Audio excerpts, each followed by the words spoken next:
Welcome to A Way Forward, the podcast where I sit down and have real discussions about the challenges we face in our cities, communities, and neighborhoods.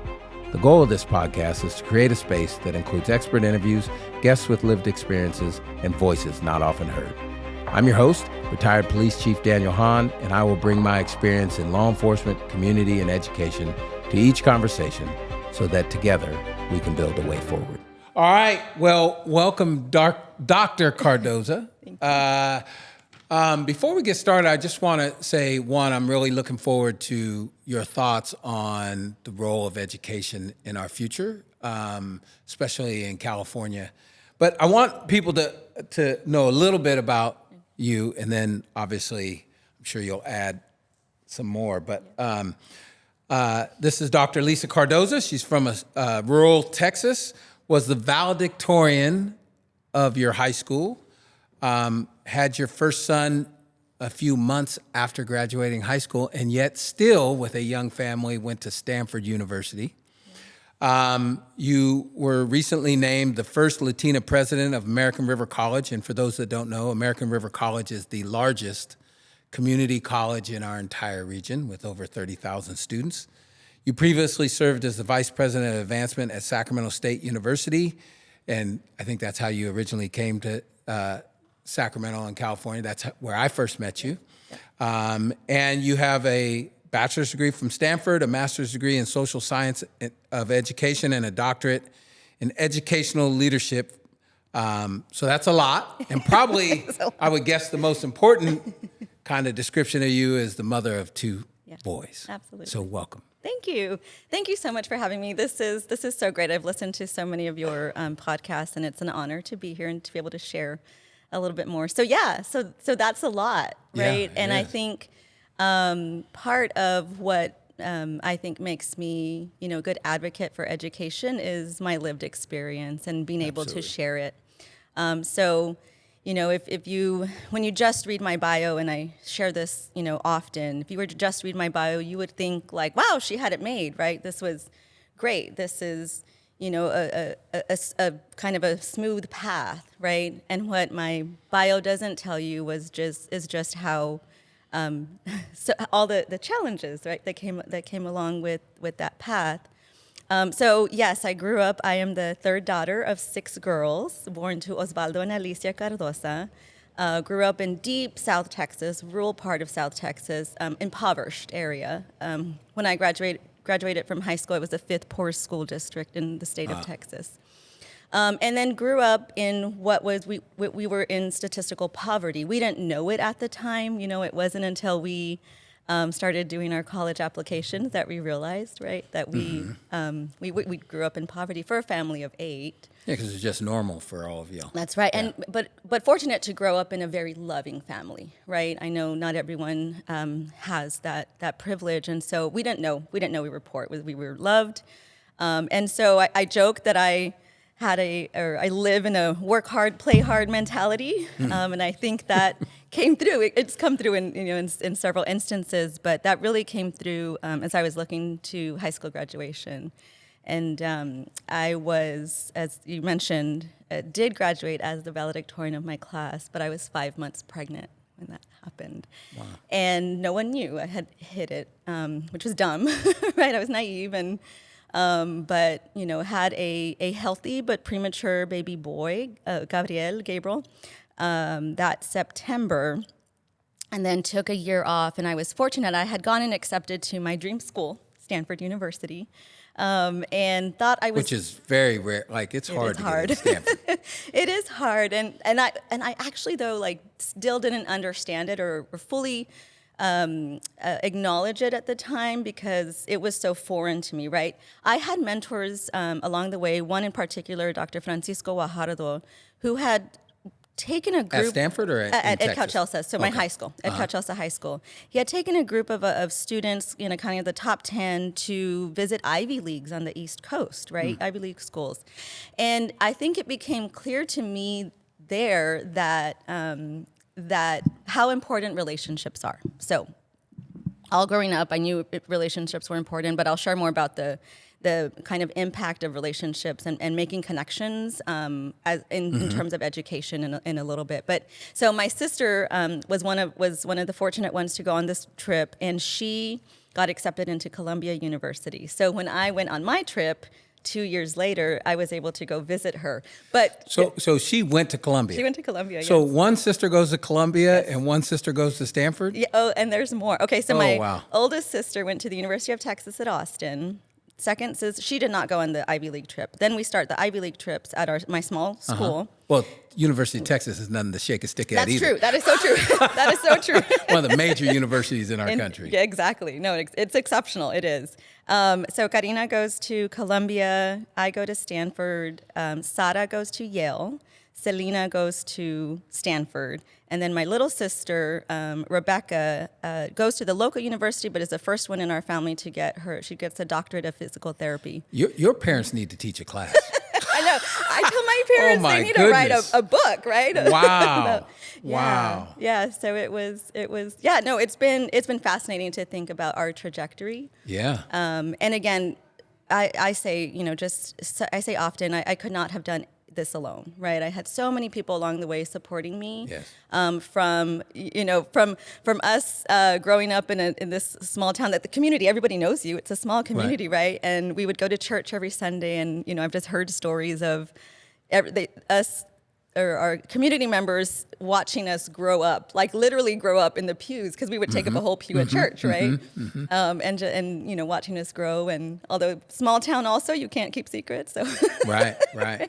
So I think probably every time I talk to you, at some point you're talking about family. Yeah. So that is awesome that you have a family that's close like that, who's clearly achieved some amazing things just right after high school, going to college, where you went to college and being able to be accepted at those universities.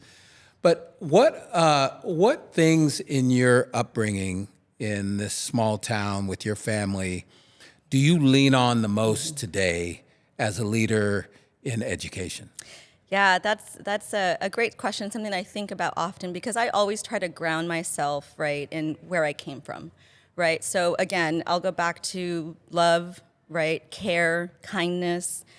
It's those things that make a world of a difference, even in the education field, right? So I've often said, I lead with love, and I choose to do that, and I choose to be proud of that. I choose to share that out, because I think, just so many times, you're met with uncaring individuals. You're met with and especially today, it seems. Especially today, right? Right. And so it's just a reminder that kindness goes a long way. And my mom especially exhibited that with everybody she met, no matter who they were, no matter what walk of life they came from, right? Yeah. She approached everyone with kindness and treated everyone with kindness.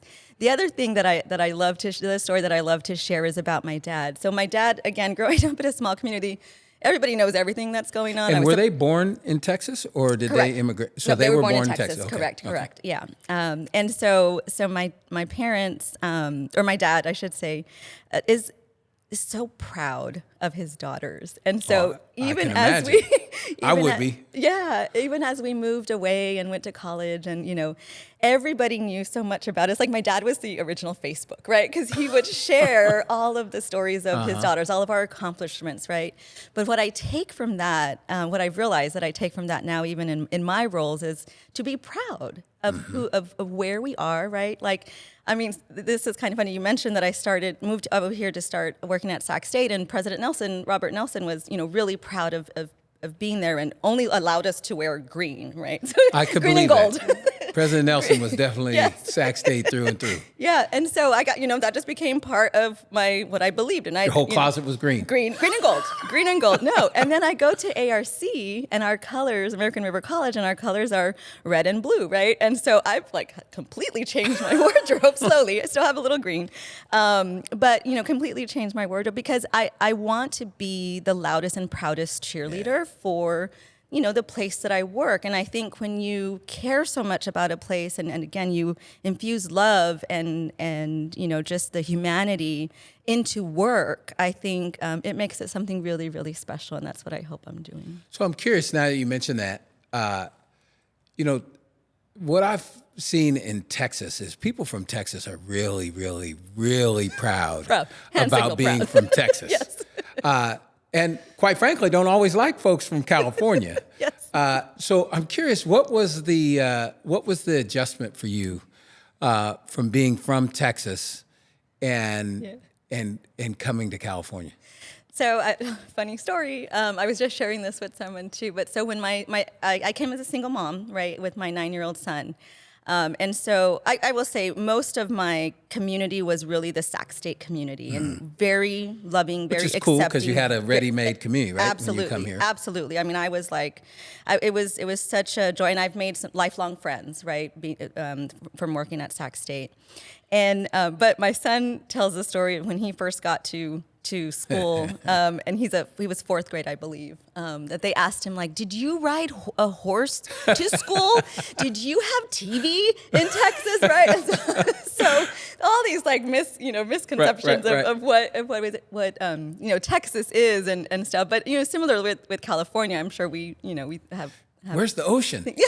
Right. Does everyone surf? Right. But I honestly think because I came out here and like you said, had a community, in Sac State, and I came out here only knowing President Nelson, having worked with him in Texas before as his chief of staff, the University of Texas Pan American, that's now the University of Texas Rio Grande Valley, came out here as his chief of staff. And I think, again, because I had the ear of the president and wanted to know and learn so much about the Sac State community, and was pretty well regarded and respected, and was able to make a lot of great friends in that.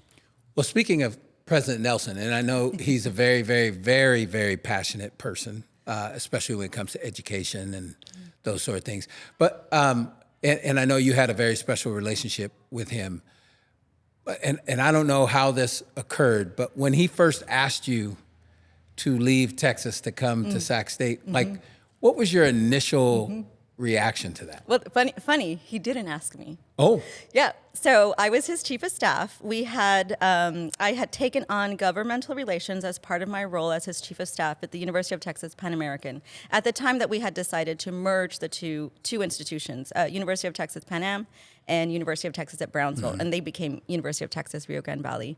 And effectively, he had worked himself out of a job, right? Because he didn't get the presidency at the new UT school. And so he felt he had one more presidency in him, and had was looking across the nation, and he finds Sacramento State, and obviously came to visit, got the position. I had just been hired on as an associate vice president for governmental relations at the new university. So you had a job. I had a job, yeah, at the new university, and I had just finished taking all my doctoral classes. So, and I had been recently divorced as well. And so when I actually heard through a friend and colleague that Robert's chief of staff had announced her retirement, like less than a month of him starting. And so I was like, let me see. So, and Robert and I had talked about me at some point going out to California, right? As he got the job and as he was assessing his needs, and not as his chief of staff, though I honestly didn't think I would come in the same position. But things work out in a weird way, and the position became available. I applied, for all the reasons that I knew I would be a good chief of staff in Texas. I knew the community, I knew the people, I knew the college, I knew the Texas Higher Education Coordinating Board. I knew so much about Texas education. I didn't know Robert Nelson at the time. When I came out here, I was like, I only know Robert Nelson, right? You talk about the differences in education, especially higher education in Texas and California. Yeah. It was government in general is probably much different. Absolutely. And governmental relations, the legislature, the way the cycle runs, everything was just so different. But I only knew Robert Nelson, and so it was very clear with the committee. But I was still offered the position, and then came out here. So it just kind of worked out. I think the current president of Sac State is probably the only person I know that has been very successful that ended up exactly where they intended it. And everybody else I know is like, did you think you would be? No, I did not think I would. But yet they were ready when that time came. So which brings me to like a really important... Can I just say real quick? Yeah. I was on the search committee to hire the new president, Oh, good. President Good. Wood. I'm not surprised about that. Not Yes. surprised. It's awesome to see people who really, I think a lot of times in medium-sized cities like Sacramento, a lot of people take on leadership roles, but their eye is on Oh, yeah. something else. And it's awesome to see people that love Sacramento. And so, and even though you're from Texas, you're one of those people. So, really important question for, I think, our whole country, but since we're in California, especially California has a rich history of community colleges and probably some of the best community college systems in the country. Absolutely. I remember when I was growing up, community college was free, and then as soon as I started, they charged a little bit, and then they started charging more, and now for a lot of people, for most people, it's free again. Correct. What do you see in today's world the role of community colleges? That's a great question. I actually am fortunate that I find myself now working, right, leading a community college, because I shared a little bit about the trajectory of my education, and it was like set your eyes on something higher, right, Ivy League, and I think what we noticed in the community was that it became a brain drain, right? So as people, as we graduates, we're alumni, we're leaving at Cal Chelsea. We were finding jobs and, some of us not coming back home, right? And I think that was, so they tried to do some things to create kind of just more workforce opportunities for us to come home to. But, all of that being said was, I don't think community college, I remember when I was going to or when I was graduating, community college was kind of seen as like second tier, right? Kind of backup. I think a lot of people still, yeah, that's true. It does. I have don't that think it's true, but well, yeah, true that a lot I of think people a lot still of people think that. look at it that way. Yeah, and I don't think it's true either. And what an incredible entity community colleges are, right? Like what they provide for the community, the various roles and goals that they have for all of the students that they serve. I mean, I think right now, more than ever, especially as some of like the research institutions are coming under scrutiny, which breaks my heart because we need those in order to move us forward, right? I think each of our institutions has a role. But I think, again, fortunate to be in the community college system now and really embracing the role that it serves, because it's not, it's not just a like first chance school, second chance school. It's like whenever you're ready, right? We will Older take you in. That's right right. out of high school. Yeah, 48% of our students are adult learners, or what we call adult 25 and older years, right? So, yeah, I mean, it just really there really is something for everyone. And I think that's what is so unique about the community colleges. It also makes it a little bit more challenging to talk about like success rates, right? Because we don't always have an incoming stops and starts. Correct, exactly, right? Yeah.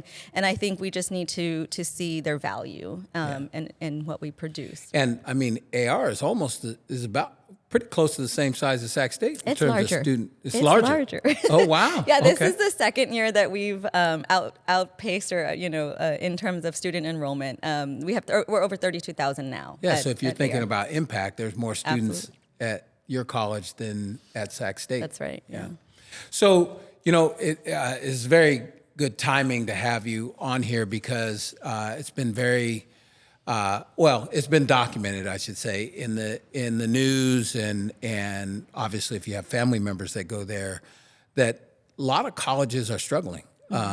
Just recently, we found out that Sonoma State eliminated all their athletic programs, and they're in the league that my daughter plays against at her college. So, matter of fact, they played them this year because they're in the same league, and so it's very direct impact on not just Sonoma State, but other students, and their college supported Sonoma State on their billboard. They say See Wolves Sports, and they cut out several degree programs. Yeah. There's other universities, San Francisco State, San Francisco, East Bay. They're talking about combining like admin functions and things like that. Sonoma State's had declining enrollment for a while. I know the community colleges had declining enrollment prior to COVID, and then COVID obviously was a huge change, not only in enrollment, but how you deliver education, like a lot of online, which brings in technology issues for certain populations. So how do you, as a leader of the largest community college in our region, what do you think needs to be done in higher education to deal with this environment that there's not as many people signing up to go to some of these institutions? Well, I'll go back to relationships and partnerships, right? I think one of the things that has frustrated me as a leader in community college, and actually my son is attending American River College right now, so I'm living it as a parent, Okay. as well as a leader. It's good. You have both sides then. Oh, absolutely. Sometimes he's like, "Can't you just change this?" And I'm like, "No, son, it's not that easy." But I think one of the frustrations is how difficult we have made it for transfer. Right. And I know like we've been doing things and you know, this started way before I started here, but creating ADTs, right, associate degree for transfer, so that it's clear what is accepted at the either CSU or the UC, California State University College, or the University of California colleges, universities. But, you know, what courses there are going to be accepted in terms of a pathway, right? I will admit, it's still confusing. I don't always compare Texas higher ed because it's just structured very differently. But, you know, in Texas, we have the Higher Education Coordinating Board that kind of coordinated all of the public institutions, you know, so degree programs, pathways, things like that. But what Texas did well, I think, is that they established a core curriculum. For everybody, regardless of where you went. Everybody, exactly. Whether you start at the community college, whether you start at the university, you complete your core, and any public four-year transfer institution had to accept you as core complete, right? Okay. Whereas here, it's just a little bit more complex, and I think the CSUs, because we're not governed under one system, right? UCs govern themselves, CSUs govern themselves, and then community colleges govern themselves. This is where it becomes so important for articulation to happen up and down, and it just makes it a little bit more complex. I remember even in high school, my daughters would come home, that's UC eligible, this is CSU, and I'm like, really? Okay, there's different. All right. Yes. And again, it just makes it more complex, but and it's interesting. So when I was studying education at Stanford, I actually studied transfer students. And so I studied a little bit about the California Master Plan. And so, you know. So you didn't even know you were going to be president of the community college, yet you were I did not. preparing yet yourself I was studying. for it. Yeah, I know, educating myself. I ended up doing my thesis paper ended up being on transfer students in Texas. But again, with the California Master Plan, laid out a great vision, but I think the execution of it has just been made it so much complex. So we've also heard a lot about, and I just saw something online about American River College and equity and things like that. I can't remember what it was, but just like yesterday I saw it. Okay. So the White House and the federal government has talked a lot about DEI, which is a pretty probably broad term that there's probably a lot of different opinions on what DEI actually is, and cutting funding for higher ed for those institutions that I guess subscribe or whatever you want to call it to DEI. So obviously your university your community college still has things like equity online. Right. So what do you do? I mean, I don't know if there's a ton of federal funding at American River College, but what are your concerns about that, or how do you plan on dealing with that? Because I mean, you hear about the Department of Ed every day. Yes, it's real, right? And it's getting more real. And so here's what I say. We have received several millions of dollars in federal funding. Most of it is to support our most impacted, disproportionately impacted is how we say it at the college, communities, right? But when I think about it, and I think about equity, I think about the students who we serve, right? And so I think many, especially right now in leadership positions at the national level, are caught up on race and how diversity means race. And I look at my students at ARC, And I mean, it is from socioeconomic status. We serve everybody. It's racial, ethnic, diversity, but it's age diversity. It's experience diversity, right? It's even immigrant population diversity, right? We serve a lot of refugee and asylees at American River, right? Sacramento, attracts we have a lot of recent immigrants, and so it's so much more than that, right? It's language diversity. It's beautiful. It's ability, right? Diversity, right? We have a lot of neurodivergent students who we serve well, and so that's what I think about when I think of equity, right? More than just what some people choose to define diversity by. And I just think we are serving our students so well across all spectrums, and that we'll continue to do so. And that's what I've been championing. If we get criticized for using the term diversity or whatever, I just choose to help explain it a different way. But yes, you're right. It is a little scary. Some people have scrubbed websites from using that term. We've been very clear, at least in California, right, that we've always had to abide by Prop 209 since it passed. Right. And so we can't. Preferences and stuff, right. yeah. No preference on diversity, right? And I think we do a good job. So how do you deal with the threat of that funding going away, though? Because obviously you're sticking to your principles, right? But I imagine that threat is probably something you think about probably regularly, right? Regularly. Like what happens if they actually follow through and take this funding for these populations that need it? And it felt real a couple of weeks ago when the OMB memo came out, right? Because we sat literally 6 hours on a Tuesday brainstorming about what we would do. If the money, right? Yeah. They had threatened to take it away the next day, right? And, fortunately, Los Rios is a very fiscally sound district. Very fortunate. That's one. Secondly, fortunately, we are in California, right? Where I believe that California will come, has already built in and they're prepared to file lawsuits and, make sure, file injunctions, right? Make sure that things are done in the right way and not just the way they seem to have been laid out. And then we have I believe that we will be okay for a while as we figure out how we can, if it's personnel, move personnel around. If it's services, how do we continue to provide those services that maybe look a little bit differently, right? You mentioned online and how so much of us, of our services, or because of the pandemic, right, we've learned to do both in-person and online. And that's not just teaching, right? It's providing services to our students. Right. So I think that also creates an opportunity, right, to be able to continue serving students in a way that doesn't put them at risk as well. Right.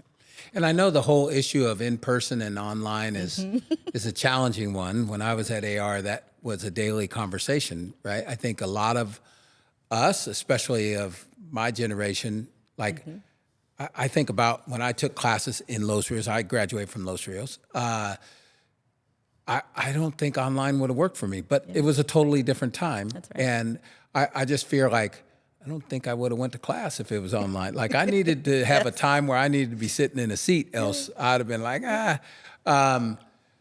And so you have those challenges of the success rates of certain groups of students in person versus online, technology challenges for certain groups versus other groups. And so just these evolving times. So for you as the leader in education, things evolve, and people that don't evolve get left behind. And so in the community colleges, what things are you thinking about of how you will serve today's students and, more importantly, tomorrow's students that will continue to make community colleges relevant, but also, more importantly, be of significant use to students? It's a value for them. Because I think a lot of times today students look, because it's different from when I grew up. Right. Like when I grew up, pretty much everybody said, if you want to be successful, you go to college. Right. I think there's a lot of very successful jobs now that don't necessarily need traditional college. So How do you, what is your vision for the future of community colleges that still provide that value as we evolve in workforce and everything else? A lot of great. My mind is going in a million directions right now, but let me see if I can channel a couple of the questions that I heard. So one is the delivery of education, right? I think and our faculty are doing a phenomenal job of grappling with what in-person instruction looks like, what online instruction looks like, always trying to make improvements, right? And to be the best. What I hear from students that they want the most is flexibility. And how do we provide that, right? And so right now we're trying to do more to ensure that we have what we call high flex or classes that allow for in-person, and if there's a student who can't, they can Zoom in. I mean, that's what we've done. Even in meetings, right? Right. Oh, yeah. I was at a meeting. I was supposed to be in Long Beach. I couldn't get there in time, and I was like, "Is there a Zoom option?" I zoomed in. I got to take part in a 6-hour meeting. Somewhere right? in person, somewhere. Yeah. Exactly. Right. And so, and there were a group of us online that we were able to, like, when you break out, right, we go into a little Zoom room. So I think for me, it's flexibility. But how do you ensure that it's quality, right? And I think our faculty are doing a really good job of grappling with that and challenging themselves and providing the best for our students.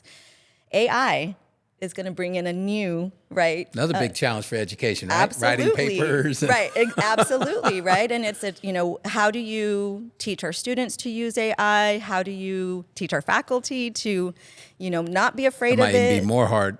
Old heads like myself trying to teach them some technology stuff. Do not use it at all, right? Versus, how do we engage with it, right? All of those questions. I mean, I think about it from a work stance too, right? How can I use AI to improve my productivity, to improve, how we're serving the students best, right? But the question that you asked was about the value, right? Mm-hmm. And I think when I'll go back to this administration, because what I kept telling myself was, as long as industry sees value in a certificate, in a degree, in that piece of paper, we'll be okay.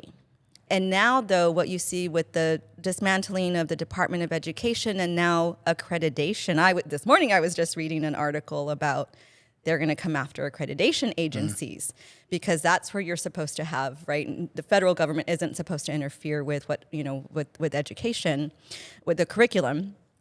And so I think that's what brings me a little bit of fear in terms of what then does that look like, right? How do we prove our value if we're not providing a piece of paper for someone to say, this is what I earned? And right. And I mean, again, and to your point, right, education was always ingrained in us, right? It was like, there's one thing they can't ever take from you, and that's your education. You heard that all the time, right? All the time. So you knew that it was valuable. It changed the trajectory of my life, right? As a teen mom, I could have been a statistic, right? And yet I worked hard and I earned this degree, this paper. And so as long as we have that, educational institutions will be okay. Without that, I do fear, and we'll just have to see what takes its place then, right? So that's kind of a little bit of what I see, what I fear. But again, I think for us at the community college, we're able to be, a little bit more nimble. We've got shorter degree programs, right? We're able to get students what they desire in a shorter, time frame. But it's still at the end of the day, they either receive a certificate showing what they've learned, right? And to be able to go into the workforce. So this might be a little bit of a controversial question for you, but I'm gonna ask it because you're a very honest person. Okay. In my profession, law enforcement, what I often saw is leadership that, I guess for lack of a better word, time had passed them by, and they were stuck in what they went through. And I can't tell you how many times I heard leaders say, well, I had to do that in training, so therefore people today have to do it. And I'm like, well, times change. We've evolved. And we might find better ways of doing things.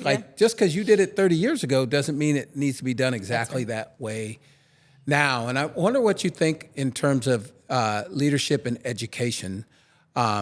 if you think we're well situated or how you think leadership needs to adapt. Because, for example, I often think like colleges often think about degrees, but like some jobs don't require degrees anymore. But I'm sure those jobs still require training. So certificates and things that you talked about, right? I still need to be trained for whatever I do. Right. So if as a university, I add a training program, there's a certificate at the end, maybe that is a role. But like, you know, when I was in school, like for example, in math, you were forbidden from using calculators. Yes. Right? Like you have to show your work on a piece. Then I look at how my daughters went to high school. I had to buy them a very expensive calculator, and it was out on their desk in class. I'm like, oh, my teachers would have like you would have never been able to use that calculator. And I'm thinking, see how times have changed. And you mentioned AI. Sometimes I wonder, like AI can now write papers, and you can. I'm sure you know this way better than I do, but you can. I need a paper written at the 12th grade level. I need a paper written and it's amazing how it pumps out this paper. Yes. And I know in different education circles that I'm in, you know, there's a lot of concern about that. But part of me also says, well, if that's something they can actually use in their jobs, and as they get older, like, why can't they use it in some form? Like, if that's literally what they will be doing, right? Like, I think about the calculator. Like, nobody's going to do their math problem on a piece of paper like I was taught, right? They're going to use a calculator at work. Right. So why not teach you how to use the calculator? Right. So leadership and education, what do you think leadership needs to be thinking about as we move into these? I mean, we're always evolving, so into new times. And I think, right, the trajectory of knowledge and learning is growing exponentially the faster that the tools that we use are able to help us, right? And so to your point, you know, a lot of what I've heard also is that AI isn't going to replace all of our jobs. People who know how to use AI will be replacing those who choose not to, right? Because again, to talk about behind. That's right. You're right. And so, but when I think about leadership, you know, one of the reasons why I talk a lot about leading with love is because I think sometimes leaders are so eager to reach a goal, right? Or, get to have this vision and enable this vision. And I think what we need a little bit right now is more compassionate leaders. I think if we are going to continue our trajectory as a nation, as a human race, I think we need to learn how to work together. And I think there's a lot of that has been lost, right? In what we're hearing, in the rhetoric, in the actions that are happening, right? And I mean, I honestly, just from how I was raised, right? We work better together. And I think that's sometimes is lost. So I know that's probably not the answer you were looking for. I love to get better together because I agree 100%. There's too much division. Like no one unit can do it by themselves, especially for the needs of our students. That's right. And as I think, though, one of the other things that I wanted to share with you is we're talking about changes, right? And so when we were talking about, so at American River College, we're still a good split. About 50% of our courses are still offered predominantly online, and then 50% in person, which was a shock to me coming from Sac State, where we were about 80% back in person, right, and 20% online.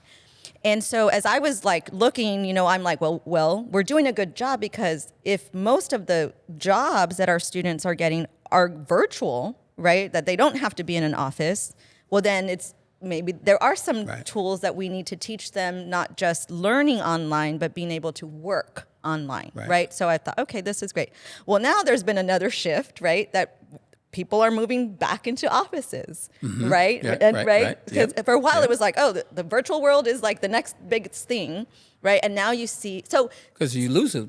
I mean, both have pros and cons to both. Exactly. And so we're also always trying to figure out what industry is doing, again, to make sure that we are best preparing our students to live and work and the place, whatever it is that they choose to do, we want to make sure that they're best prepared. But I can't, just overemphasize how I don't like that people call them soft skills because they're like human skills, right? But sometimes maybe the more important ones. absolutely, no, absolutely, because you think about it, right? Again, so much project teamwork happens. I'm the smartest guy in the office, but I can't get along with anybody. Right? How's that Doesn't going do to me work much for you? good. Exactly, and so I think that's what, and that's actually when I try to attend classes.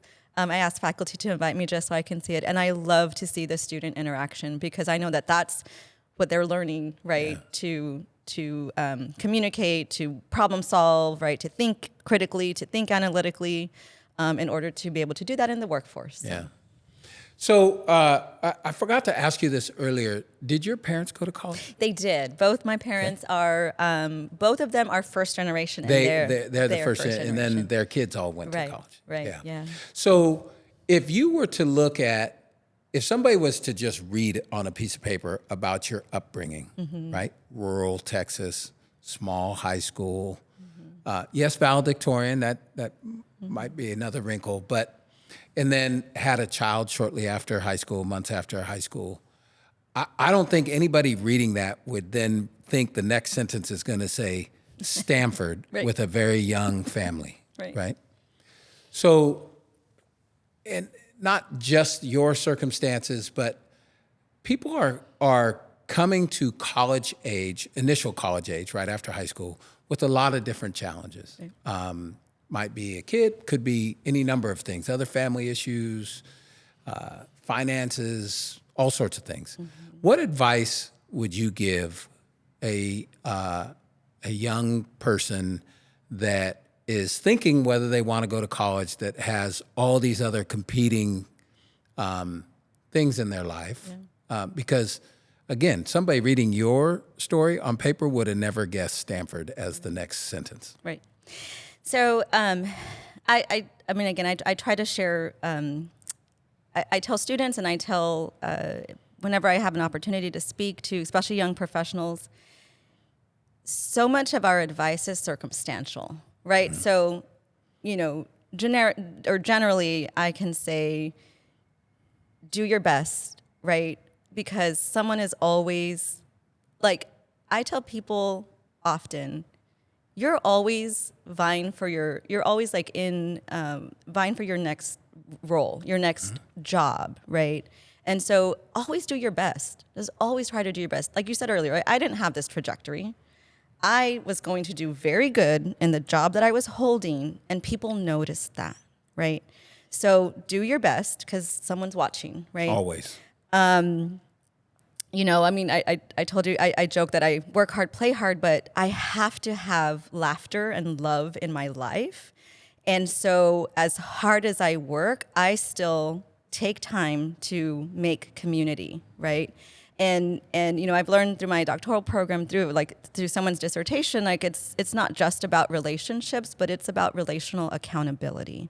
And so holding yourself accountable to whoever you're interacting with in that moment, you know, and believe me, it ripple effect, right, in terms of what you see. Another thing that I tell students, that's also like build your network, right? Know who your community is. Surround yourself with positive people who are going to push you in the right way. You know, so all of that, and then I think it's allow opportunities, open yourself up to opportunities, because I would not be in this role had I said, you know, had I not given some of the opportunities that Robert gave me, had I not said yes to, right? Chief of Staff was the best role ever, I will say. I knew all the players. You promptly left it behind. I know. No. I was in it for like 10 years. But it was because I knew all the players. I knew what was happening across the campus. Absolutely. And I had the president's ear. And whenever I helped influence decision, but when the decision was made, he was the person. Amen to right? that. He was the face. And I was just there. I was there to support, whether it went well or didn't, right? And it hits different when you are the leader, right? But one of the other thing that I want to share is, you know, that's what I would tell students, right? Like, you know, there's so much opportunity. No, you don't have to know what you want, but always do good. But being in education, right? I know that so many of our students are one no away from dropping. Right. Right? One no away from calling it quits. Right. One no away from, just giving up. Right. And so because they're right on the line anyway. That's right. I mean, you mentioned all of the stressors, right, that they Yeah. have in life. And for me, as long as our faculty and our, classified professionals, our staff, our administrators treat every student as if, like, we want to save every student, right? I say when I can, I often say, like, this may be the 100th student who has come to you with that question, but it is the first time that they got enough courage to go stand in front of you in line to ask you this question, right? Mm-hmm. So it goes back to kindness and and humanity and just wanting to. Well, and you mentioned open to opportunities. I think the other part of being open to opportunities is if you just take your story, right? You had this great position in Texas that I'm sure you were not only comfortable in terms of you knew your job, which is a big thing. That's a big leap to go from something that I feel like I know what I'm doing to something like I don't think I have a clue. Yes. Right? Financially, you were probably very successful. You had a young family, recently divorced, you said. So I'm sure the move to California to a new position, a new state with a young family, came with a lot of stress, a lot of anxiety, which every single person in this world has those at some time. Right. And I think the ones that are able to overcome that are the ones that are able to chase their dreams. And the people that succumb to that, as you mentioned a minute ago, are the ones that don't always reach their potential. So how do you deal with those kind of moments where you're like, I'm very comfortable where I am, right? But if I take this leap, maybe I can achieve more of my dream or those sort of things. How do you overcome that stress and that anxiety? Well, to your point, I'll just share something kind of funny. I replaced 2 retiring Carols. From a Carol who was chief of staff in Texas and a Carol who was chief of staff to the president at Sac State, right? That's unique. It is. But so I did. I saw chief of staff as a retirement, possible retirement. You were wrong about that. I was wrong about that. Now I learned, but it was right. So that would have been my comfort zone. I think I think what I would share about how you overcome that is you have to get comfortable living in your growth space. So, I'm not going to say it properly. I know that there's some research behind this, but, you have your comfort zone and then you have your growth area, right? And for so many people, like, it's so difficult to get there because of the anxiety, because of the, the change. Look at the consequence. If you had been fired or something, right? You have a young family, you're living in a state that you that's right. don't only know President Nelson. That's right. Like that's right. And tough. the higher you go, the more likely. Yep, absolutely. The more likely it is. You can get fired at any time. At any time. You're at will. Right. And so but again, it's you're just making sure that that you can live comfortably in that area and have a network. I mean, I do worry about, coming out too publicly and saying something wrong. Looks what's happening across the nation, right? In fact, I've been interviewed for 4 doctoral studies on Latina presidents, and someone recently shared that they have had a lot of university female Latina presidents say no, even to doctoral studies, because they're just in fear right now, right? People are, again. Well, there's a lot of people losing their jobs around the country. There are. It's crazy. But so I think, there is always that. But I also think that's why it's important to have a network of people you trust. And like I said, right, always prove yourself, right? So I don't know. I love American River College. So I'll tell you the story real quick about like how I actually got the job or what that entailed, right? Which was another leap. It was a whole other leap. Something you had never done before. Exactly. Right? I was the vice president of advancement, and President Nelson was retiring, right? I told you I was on the search committee for President Wood. But I didn't know who it was going to be, right? So this opportunity comes up, and Chancellor King shared it with me, and I was like, maybe this seems, I wouldn't have to leave Sacramento, because it was very if a new president came in, the VPs are kind of the first to go. Because they're bringing their people. They're bringing their people. The people they know. So I was like, okay, this might be a great opportunity. You know, I had done some research in community college and worked very closely with the colleges. And so when it became, you know, an option, I was like, yeah, I'm interested. And so, you know, I applied and it all works out. I get the job. It's 7 minutes from where I had bought a house like 6 months before. Oh, wow. 7 minutes. I live really close to the college. And that's a heck of a commute right there. Oh my gosh, I know. So great. So great. But my mom, at one point, she and I hadn't realized this, but my mom's full name is Alicia Ramirez Cardoza, ARC. And so those are American River College. I know, that was the final straw, huh? Yeah. Okay, it's meant to be. But again, like it just felt exactly. It felt like, hey, this is the universe speaking to you. Yes. And yes. it felt right. And you know, even though it was a rough start, we had to close down a building, and that was hard. But you know, I fall in love with that college more every day, and so I hope that I have the opportunity to be there for a very long time. You know, and if not, I mean, I want to be there as long as I can give back to the college, right, and give back to our students. So I just want to make one quick comment about, you mentioned love and compassion. So I don't know, it was probably 8 or 9 years ago now. You were at Sac State, and a friend of mine's daughter had graduated from a very, very, very small charter high school, and was told she was enrolled at Sac State and had everything set up and had a full scholarship. She came from a family that probably couldn't afford the full tuition without loans or something. Mm-hmm.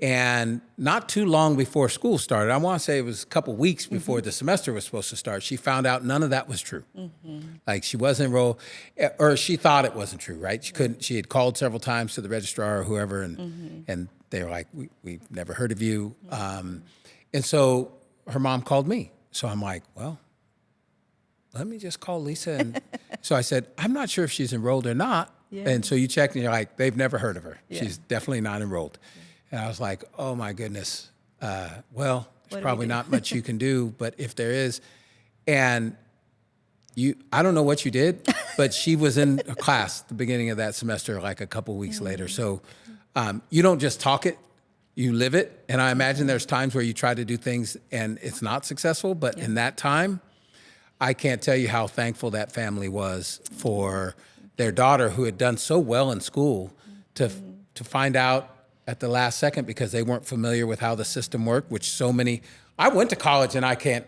figure out FAFSA and all these other. I work at the college and sometimes I have trouble. Man, I tell you. So I just want you to know, thank you from me, that you actually do live what you say about the love and compassion, and I've seen it firsthand, and it meant a lot to that family. And that young lady continued to go on to school. She didn't finish at Sac State, but she went to another university, and she's doing well. And it started at Sac State because somebody took the time. So that person you said standing in line, the 100th person, you did. You talked to her, you got her, you did whatever magic you had to do to get her into school. So my last question for you is, if somebody's listening to this and they've been challenged, right? They have all things going on in their life. There's not too many people in the world today that don't have a million things going on at the same time, right? And to say, I'm in survival mode now, but you should go and take some time to build your future self. Right. Sometimes that's overwhelming. Like sometimes people are like, no, I'm just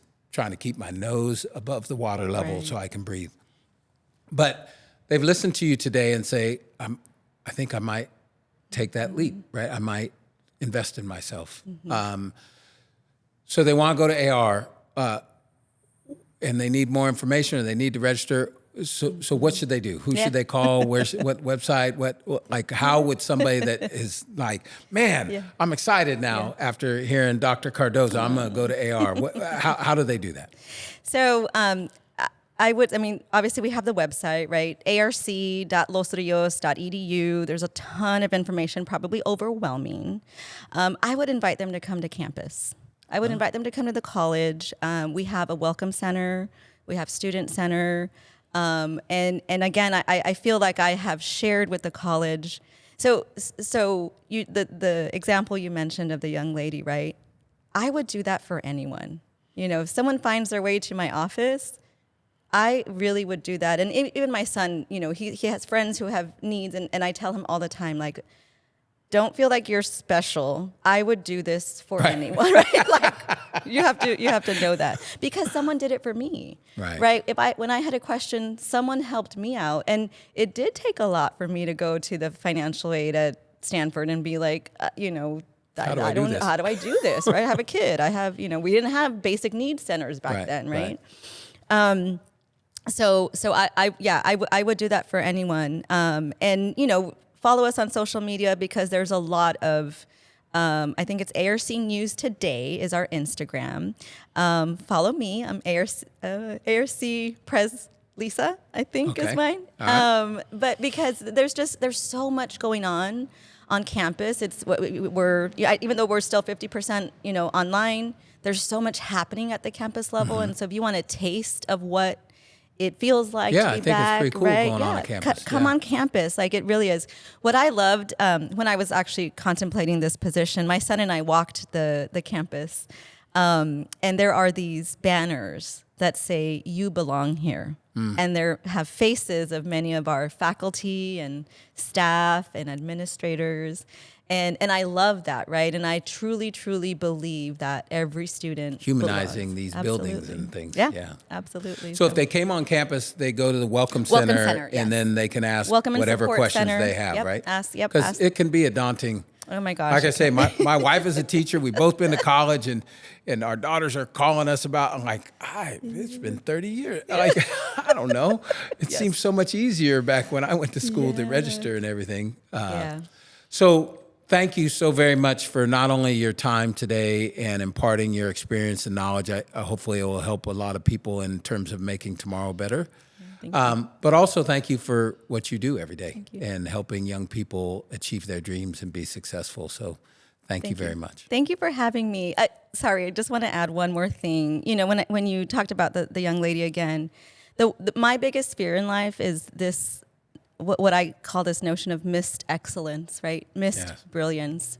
My biggest fear is that we could have had somebody already cure cancer had we put enough, resources and, just energy and love into all of these brilliant minds. And if we learned, to work better, I really think as a society, we will be further along. And so, I live that every day. I don't want to miss anyone. And I'm sure you saw it a lot in a rural part of Texas. Absolutely. I know I saw it in my neighborhood. You just see talent that wasn't fulfilled. Absolutely. Right? For various reasons. Right. And you're like, man, that person was so talented, but they got sucked up in whatever. Yeah. So I work hard every day to try to find and nurture and love every one of those. Awesome. Well, thank you very much. Thank you so Appreciate it. much.